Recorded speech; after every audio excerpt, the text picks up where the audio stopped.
चलिए आज हम आपको स्टार्ट कर रहे हैं electric field intensity due to electric dipole का दूसरी स्थिति आपको बताने का हम प्रयास करेंगे। आज पहली स्थिति आपने एक्सियल पोजीशन आपने देखा था, अच्छी स्थिति देखा था। आज जो आपको हम बता रहे हैं वो है आपका इक्वेटोरियल पोजीशन। विषुवतीय तल आपकी एनसीईआरटी किताब में दे रखा है, इसे निरक्षी स्थिति भी कहते हैं। पहला आप अगर वीडियो नहीं देखे हैं तो उसको वीडियो देख लीजिएगा, तब इसको देखिएगा ताकि आपको समझ में आ सके। और बहुत आपको हम आराम समझाएंगे, थोड़ा समझने का आप प्रयास करिएगा ताकि आपको समझ में आ जाए। ठीक है, चलिए हम डायग्राम आपको पहले बता देते हैं।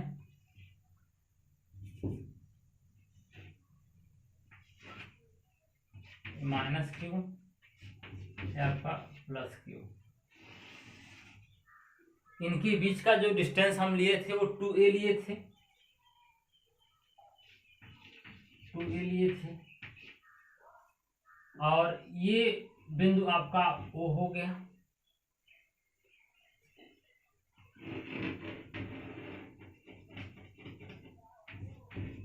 इसी B पॉइंट पर, B बिंदु पर मुझे निकालना है इलेक्ट्रिक फील्ड इंटेंसिटी। इसी को बोलते हैं इक्वेटोरियल पोजीशन, इसी को बोलते हैं विषुवतीय तल बोलते हैं, इसी को बोलते हैं निरक्षी स्थिति भी इसे कहते हैं, ब्रॉड साइड पोजीशन भी कहते हैं। तो आप अलग अलग जर्नल्स अलग अलग नाम देते हैं, तो उसमें नाम में क्या रखा है, हम काम की बात करते हैं। ब्रॉड साइड का मतलब क्या होता है, या इक्विटोरियल क्या मतलब होता है, इसका मतलब यह होता है कि इस डायपोल मोमेंट के लंबवत जो पॉइंट होगा उसे हम क्या बोलेंगे, इक्वेटोरियल पोजीशन बोलेंगे। अच्छा, इस बी पॉइंट मुझे निकालना है electric field intensity due to electric dipole. ये माइनस क्यू है, आपका ये प्लस क्यू है।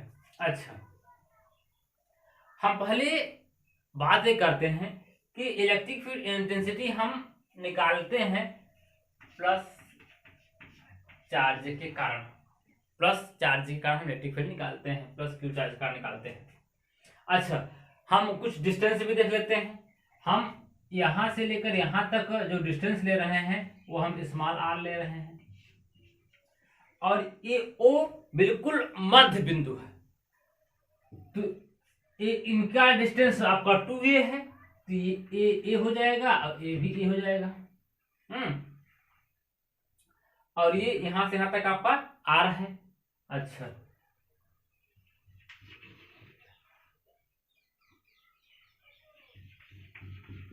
ध्यान दीजिएगा, ये r है, ये a है, तो पाइथागोरस थ्योरम से, पाइथागोरस प्रमेय से इसका जो मान हो जाएगा वह रूट में r square plus a square हो जाएगा।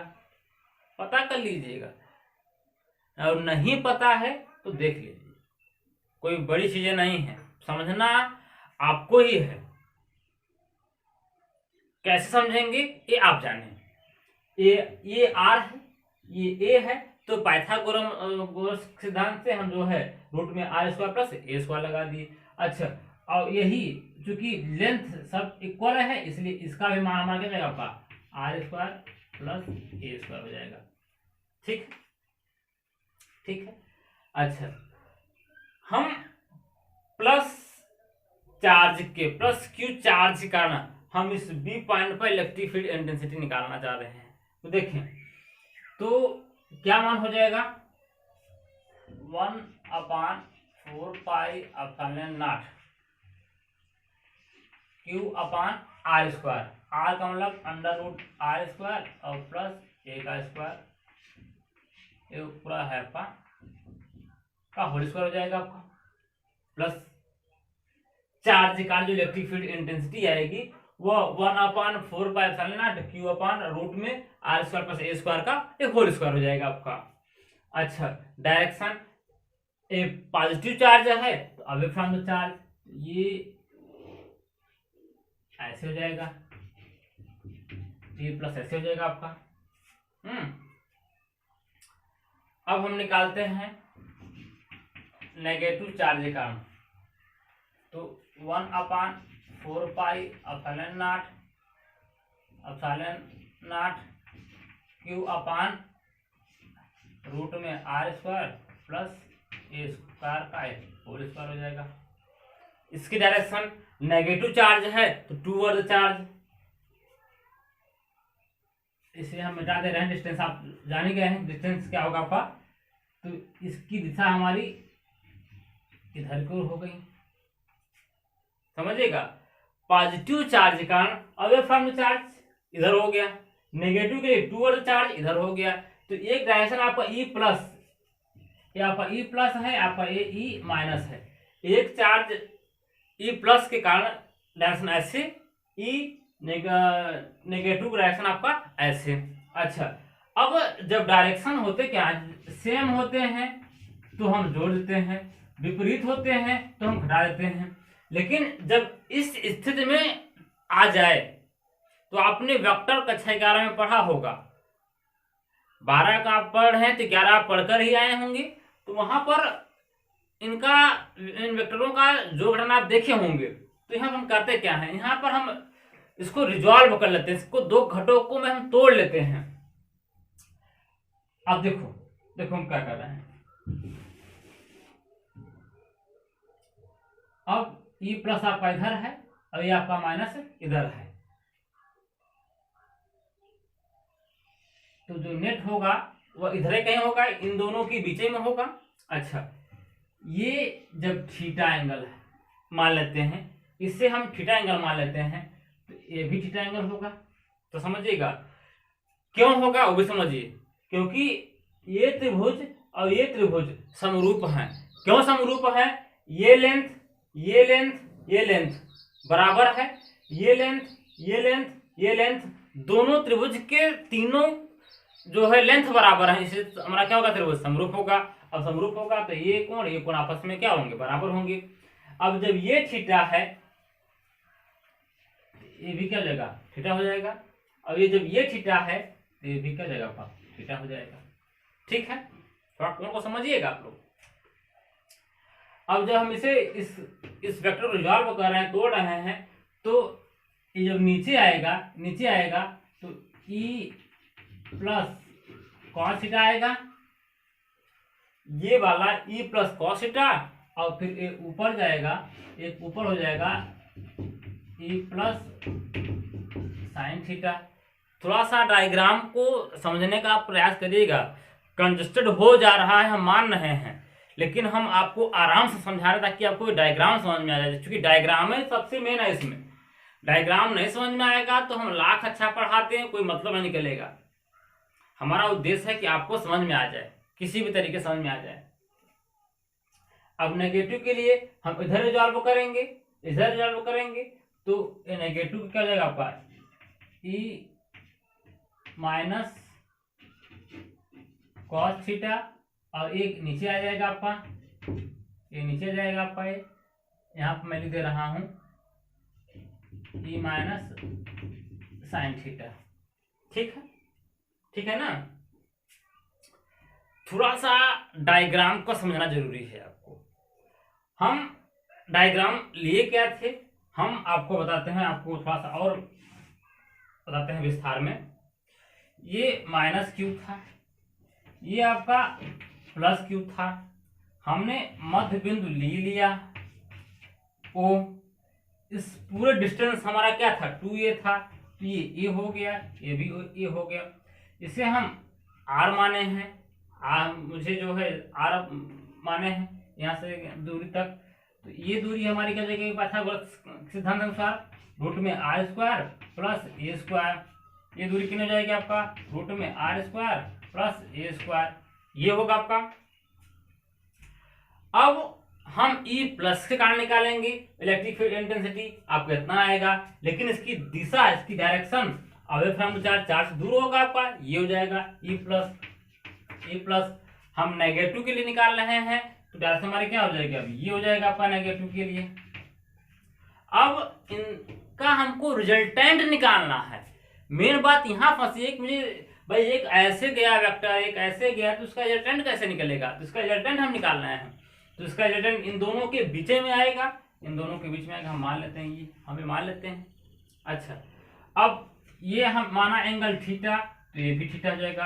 क्यों हो जाएगा, क्योंकि इन दोनों त्रिभुज ए यहाँ अगर बी ओ इसे हम कुछ पॉइंट मान लेते हैं, ये त्रिभुज और ये त्रिभुज हमारे क्या होंगे, समरूप होंगे। क्यों समरूप होंगे, क्योंकि तीनों का लेंथ भाई ये जो ए है ये भी ए है, ये आर है, इसके लिए आर है, इसके लिए भी आर है, ये जो लेंथ है ये भी लेंथ सब इक्वल है, इसलिए हमारा क्या जगह दोनों एंगल हमारे क्या जगह बराबर हो जाएंगे। अब ये थीटा हो जाएगा तो ये भी क्या जगह थीटा हो जाएगा, क्योंकि ये लाइन है और ऐसे ऐसे ये एंगल थीटा, ये एंगल थीटा हो जाएगा। अच्छा अब ये थीटा है तो ये थीटा हो जाएगा आपका। अब भाई ऐसे देख, ये थीटा ऐसे हो जाएगा आपका। तो थोड़ा सा डायग्राम को समझना जरूरी है आपका।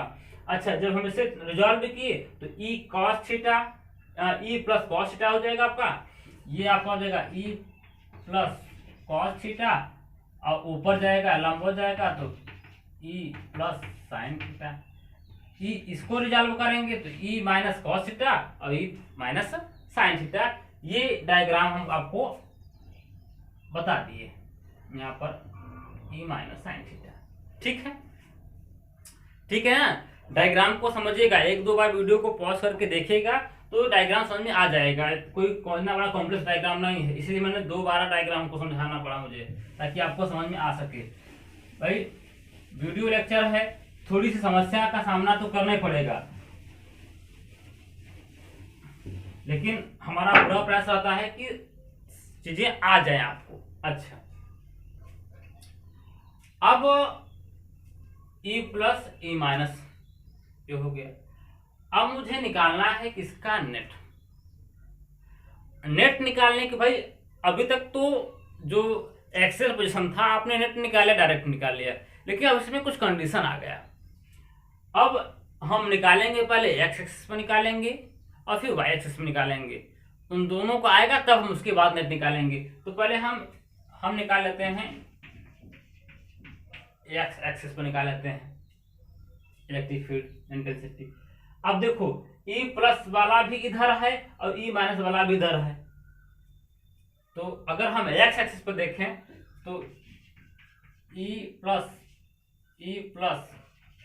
कॉस थीटा और plus E minus cos theta. आप ई प्लस कॉस थीटा का मान देखो, ई माइनस कॉस थीटा का मान देखो, दोनों सेम है भाई। ई प्लस का भी मान आपका यही है और ई माइनस का भी मान आपका यही है, और कॉस थीटा दोनों में है, तो दोनों हमारे क्या जाएंगे, जुड़ जाएंगे। तो ये क्या जाएगा आपका 2e प्लस कॉस थीटा। अब चाहे आप ई प्लस के टर्म्स में रखो और चाहे आप ई माइनस के टर्म्स में रखो, बात दोनों एक ही है। यहाँ पर भी आपका दोनों बात है। हम भाई किसी के मन में ख्याल है कि सर आपने ई माइनस क्यों नहीं लिया, आपने सर ई प्लस ले लिया, तो भाई आपका अगर मन कर रहा है तो आप ई माइनस ले लीजिए, कोई बड़ी बात थोड़ी नहीं है यहाँ पर। 2e प्लस दोनों में कॉस थीटा है, आपको कॉस हो जाएगा, दोनों आपका दोनों वैल्यू देखो मैग्नीट्यूड वाइज दोनों का सेम है, तो आपका ये हो जाएगा ई एक्स पर। अच्छा अब बात करते हैं वाई एक्सिस पर, बात कर लेते हैं वाई एक्सिस बात कर लेते हैं। तो e plus sine theta minus e minus sine theta. यहाँ हमने माइनस क्यों किया, क्योंकि ई प्लस ऊपर जा रहा है और ई माइनस नीचे जा रहा है, और दोनों का magnitude E plus E minus का मान दोनों सेम है, साइन थीटा साइन थीटा दोनों में है, इसलिए क्या जाएगा ये कैंसिल हो जाएगा और क्या जाएगा आपका ये जीरो हो जाएगा। वाई एक्सिस पर क्या जाएगा आपका जीरो हो जाएगा और एक्स एक्सिस पर क्या है आपका इतना निकल गया। ठीक है ना, थोड़ा समझिए, कोई बड़ी चीज नहीं है, जितना आप आराम समझेंगे उतना आपको समझ में आ जाएगा। और एक बार अगर आपको समझ में आ जाएगा ना फिर तो कोई बातें नहीं, फिर तो आपका सुबह लल्ला ही है आपका। अच्छा अब हम बात कर लेते हैं नेट में बात कर लेते हैं। बी पॉइंट पर मुझे निकालना है नेट, तो कैसे निकालेंगे, वेक्टर फॉर्म है, ई एक्स का होल स्क्वायर और ई वाई का होल स्क्वायर, तभी हम नेट निकाल पाएंगे। अब यहाँ पर देखो ई एक्स का मान तो आपको पता है, एक्स का मान आपको तो मालूम है, यहाँ पर ई एक्स का होल स्क्वायर, अब इसका मान क्या है आपका 0, तो कुल मिला करके खत्म हो गया आपका, यही मान निकला, ई एक्स मान निकला। और ई एक्स का मान, ई एक्स का मान हमारा कितना है, ई एक्स का मान हमारा कितना है 2e प्लस cos थीटा, ये हो गया, ये हो गया। अब इसी को हम मान रख करके हम अब सॉल्व करें। एक बार फिर समझ लीजिएगा, एक बार फिर समझ लीजिएगा, क्योंकि मैं मिटा रहा हूं, तो समझना आपको जरूरी है, मिटा रहा हूं। अब ई प्लस कारण आपका इतना हो गया, ई माइनस का कारण आपका कितना हो गया, इतना हो गया। यहां पर ई प्लस और ई माइनस का डायरेक्शन हमने देखा इतना है, इसे हम रिजॉल्व कर लिए। आपका एक्स एक्सिस पे ये हो, दोनों सेम आ गए, और वाई एक्सिस विपरीत आ गए, कैंसिल कर के 0 हो गया, और बी प्राइम नेट दिखाना चाहते हैं तो आपका ये हो जाएगा, ये निकल कर आया। अब मैं इसे मिटा रहा हूं, मैं इसे मिटा रहा हूं, और ई प्लस का मान आपको थोड़ा सा देखना है, आपका यही है, क्योंकि मैं मिटा रहा हूं तो इसमें समस्या हो जाएगी आपको। ई प्लस का मान है 1/4 pi epsilon naught q upon root में आर स्क्वायर प्लस एक आर स्क्वायर का होल स्क्वायर। ठीक है, मिटा दे रहे हैं इसे, ठीक है ना।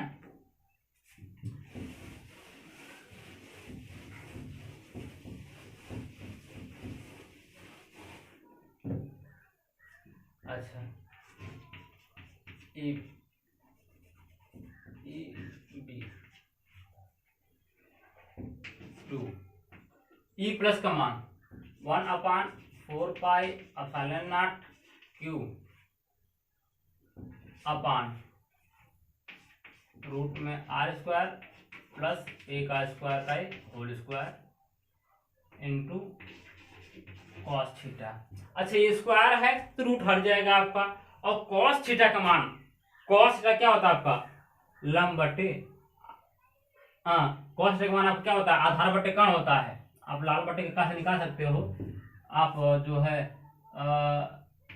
लाल बटे कक्का से निकाल सकते हो, आधार बटे कर्ण होगा, आधार ये हो गया और कर्ण आपका ये हो गया, आप इधर इधर भी दे सकते हो, आधार ये हो गया और कर्ण आपका ये हो जाएगा। तो आधार बटे कर्ण हो जाएगा आपका, कॉस थीटा का मान हो जाएगा तो 2q 4 पाई एप्सिलॉन नॉट, ये हट जाएगा r square plus a square, और कॉस थीटा का मान आधार बटे कर्ण, आधार बटे कर्ण, आधार आपका कितना है आपका ए है, और कर्ण कितना है आपका रूट में r square plus a square, यही है ना। अच्छा, तो मैं इसे लिख दे रहा हूं q इंटू 2a लिख दे रहा हूं, क्योंकि मुझे डायपोल मोमेंट बनाना है, अपान 4 पाई एप्सिलॉन नॉट। अच्छा, ध्यान देना, ये अगर इससे रूट हटा दें तो यह 1/2 हो जाएगा, या 1 है तो कितना जाएगा 3/2। भाई आप लोग जानते हो कि 1/2 धन 1 कितना जाएगा 3/2 ही होगा ना आपका, ये 2/2 3/2 जाएगा आपका। ये रूट को हम हटाएंगे तो यहाँ 1/2 लिखेंगे, और ये यहाँ पर 1 है तो घात हमारे गुणा में घात जुड़ जाते हैं, जुड़ जाएंगे आपका, तो आर स्क्वायर प्लस 1 स्क्वायर ये 3/2 हो जाएगा। थोड़ा सा मैथमेटिकल वाले समझें, या प्राइमरी में खेल खेले होंगे, कोई नई खेल हम नहीं खिला रहे हैं, आप प्राइमरी में पढ़े होंगे, कक्षा 8 में घातांक आप सवाल लगाए होंगे, उसमें आपका था। ऐसी बात नहीं है कि हम कहीं से तोड़ के ला रहे हैं, इस फार्मूले को कहीं से तोड़ के नहीं ला रहे हैं, आपको हमने बताया भी था, समझाया भी था, आगे चल के ऑफलाइन भी आपको समझाया था, तो आपका ये हो जाएगा आपका। अच्छा, ये दोनों में से कोई एक चार्ज और उनके बीच के डिस्टेंस के गुणनफल क्या बोलते हैं, डायपोल मोमेंट बोलते हैं, जिसे हम P से दिखाते हैं। तो ये Q और 2a, तो यहाँ पर क्या जाएगा P हो जाएगा, और 4 पाई एप्सिलॉन नॉट ये r square plus a square आपका 3/2। ठीक है, अब लगा दो, कंडीशन लगा दो, अब कंडीशन लगा दो, इसे मिटाते रहे हैं।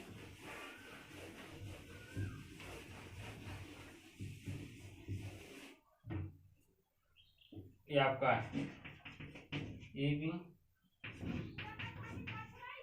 अच्छा, अब यदि आपको पता है कि आर का मान बहुत बड़ा है ए से, आर का मान देखो बहुत बड़ा है, ए तो बहुत ज्यादा छोटा होता है, आर का मान बहुत बड़ा है ए से, तो हमारा क्या जाएगा आपका r square plus a square लगभग हमारा क्या जाएगा आपका आर स्क्वायर के बराबर ही होगा ना ये चीजें। तो ये हटा देते हैं, आपका एक कंडीशन है, तो यहाँ पर हो जाएगा ई बी पी पी, ये आपका 4 पाई एप्सिलॉन नॉट, ये आपका कितना जाएगा आपका ये हो जाएगा आपका आर स्क्वायर और 3/2 कट जाएगा ये बी कितना जाएगा P/4 pi epsilon naught r cube हो जाएगा। ये हो गया। आप देख रहे हैं कि इक्वेटोरियल पोजीशन पर, ब्रॉड साइड पोजीशन पर निरक्षी स्थिति पर जो इलेक्ट्रिक फील्ड इंटेंसिटी आई वह P/4 pi epsilon r cube I. एक दो बार और आप समझ लीजिएगा, अपने से वीडियो को पास करके समझ लीजिएगा, कोई बड़ी चीज नहीं है। अच्छा, अब बात करते हैं डायरेक्शन की, दिशा की बात कर लेते हैं। अभी तक दिशा का हमने बात किया नहीं था, अब हम दिशा की बात कर लेते हैं। यही एक्स वाला बचा था, यही बचा था। इसका मतलब इसकी जो डायरेक्शन होगी क्या होगी हमारे लेफ्टवर्ड होगी, इसकी जो दिशा होगी वो लेफ्टवर्ड होगी। लेकिन हम ऐसा नहीं कहेंगे, जैसे हमने एक्सियल पोजीशन में क्या कहा था, अच्छी स्थिति में कहा था। हमने कहा था कि भाई वो डायपोल मोमेंट की डायरेक्शन में है, हम वहां पर राइट वर्ड नहीं बोले थे, और यहीं पर गलत हो जाएगा आपका, तो समझिएगा इसे। हम राइट वर्ड नहीं बोलेंगे, हम एक्सियल पोजीशन में कहे थे कि भाई ये डायपोल मोमेंट की डायरेक्शन में है, और यहाँ पर देखो लेफ्ट वर्ड आ रहा है, क्योंकि यही बचा था, ये तो 0 हो गया था, यही बचा था आपका, तो ये लेफ्ट वर्ड। लेकिन हम कहेंगे कैसे वो समझो, हम ये कहेंगे कि ये नेगेटिव है पॉजिटिव है, तो जो डायपोल मोमेंट की डायरेक्शन क्या थी वो नेगेटिव से पॉजिटिव, और ये दिशा कैसे आ रही है, इधर आ रही है, मतलब डायपोल मोमेंट के विपरीत में इसकी दिशा आ रही है। ब्रॉड साइड पोजीशन पर जो इलेक्ट्रिक फील्ड इंटेंसिटी की जो डायरेक्शन होगी, जो दिशा होगी, वो डायपोल मोमेंट के अपोजिट होगी, विपरीत में होगी। बात समझ आया ना। हम यहाँ पे लेफ्ट वर्ड और राइट वर्ड नहीं बोले, क्योंकि आप कुछ भी बता सकते हैं, ये बिंदु यहाँ भी ला सकते हैं, ये वाला पॉइंट यहाँ भी ला सकते हैं, हम ये चार्ज प्लस क्यू जो यहाँ रखे थे हम यहाँ भी रखकर काम कर सकते हैं, तो समस्या बन जाएगी आपको। आप काम करना कि ये प्लस क्यू हमने जो यहाँ लिया था आप यहाँ लेना है, और ये आपको यहाँ लेना है, और बाकी सॉल्व करना है, कैसे आएगा। तो तब तो गलत हो जाएगा डायरेक्शन, अगर हम ये कह देंगे तब तो गलत हो जाएगा। तो ऐसा ना हो आपके सामने, इसलिए हम कहना चाह रहे हैं कि ब्रॉड साइड पोजीशन पर निरक्षी स्थिति पर जो इलेक्ट्रिक फील्ड इंटेंसिटी की जो डायरेक्शन आएगी वो डायपोल मोमेंट के विपरीत में आएगी। ये हमारा कहना है, ये हमारा उद्देश्य है कहने का। तो ठीक है, आपने electric field intensity due to electric dipole, आपने दोनों स्थितियां देखा, अच्छी देखा और निरक्षी देखा। अब ये दोनों निगमन है, आप 2-3 बार से दोहरा लीजिएगा ताकि आपको अच्छी तरीके से आ जाए। और फिर अगला वीडियो देखने के लिए आप चैनल को सब्सक्राइब करते रहिए, लाइक करते रहिए और शेयर भी करते रहिए। धन्यवाद।